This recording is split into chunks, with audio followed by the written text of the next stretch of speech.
Abubakar Malami, the former Attorney General of the Federation, has been arrested by the Department of State Services, and the reason behind this arrest is absolutely stunning. We are talking about illegal firearms, weapons that were allegedly found in his possession, and this is happening right after the Economic and Financial Crimes Commission had just released him from their own custody. Now, if you have been following Nigerian politics and the fight against corruption, you know that this name is not new to controversy, but what is unfolding right now is on a completely different level. Let me break down exactly what happened because the details are crucial to understanding just how serious this situation has become. Malami was initially in EFCC custody, facing investigations into various financial matters that many Nigerians have been waiting to see resolved for years. The EFCC released him, and many people thought that was the end of that chapter, at least for now. But here is where things took a dramatic turn. The Department of State Services, which handles security and intelligence matters in our country, swept in immediately and took him into custody. The reason they gave has left many people absolutely shocked.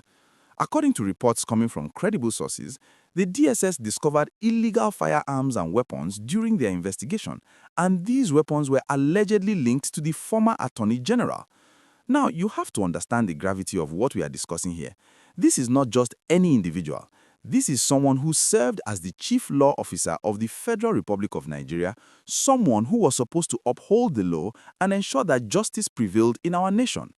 For such a person to be caught with illegal firearms raises so many questions that Nigerians are asking right now. What were these weapons for? How did he acquire them? Were they registered? And most importantly, what was the intention behind keeping such weapons? These are questions that the DSS is currently investigating, and the entire nation is waiting with bated breath for answers. The EFCC reportedly handed over these weapons to the DSS, which suggests that during their own investigation, they stumbled upon something that went beyond their mandate, something that required the expertise and authority of the Department of State Services. This kind of collaboration between agencies shows how serious the federal government is taking this matter. It also shows that no matter how highly placed an individual might be, if there are allegations of wrongdoing, especially when it involves weapons and national security, the law will take its course. Malami remains in DSS custody as investigations continue, and sources close to the matter have revealed that the security agency is conducting a thorough probe into the origins of these weapons, how they came into his possession, and whether there are other individuals involved in this case. The DSS is known for being meticulous in their investigations, especially when matters of national security are concerned, so we can expect that this probe will be comprehensive and detailed. For those of you who have been following this channel and enjoying the content we bring to you, this is the perfect time to hit that subscribe button and turn on your notification bell so you never miss any updates on this developing story. We are committed to bringing you the facts as they emerge, and your support helps us continue doing this work. So go ahead, tap that subscribe button and let us continue this journey together. Now, the political implications of this arrest cannot be overstated. Malami served during the previous administration and was involved in many high-profile decisions and policies. His arrest and the circumstances surrounding it have reignited conversations about accountability and the rule of law in Nigeria. Many Nigerians on social media are expressing shock, while others are saying that justice must be allowed to take its course regardless of who is involved. This is exactly the kind of accountability that citizens have been demanding for years, and seeing it play out in real time is both encouraging and concerning at the same time. The question on everyone's mind is, what comes next? Will there be formal charges filed against him? Will more details emerge about these weapons and their intended use? And were there other individuals who might be connected to this case?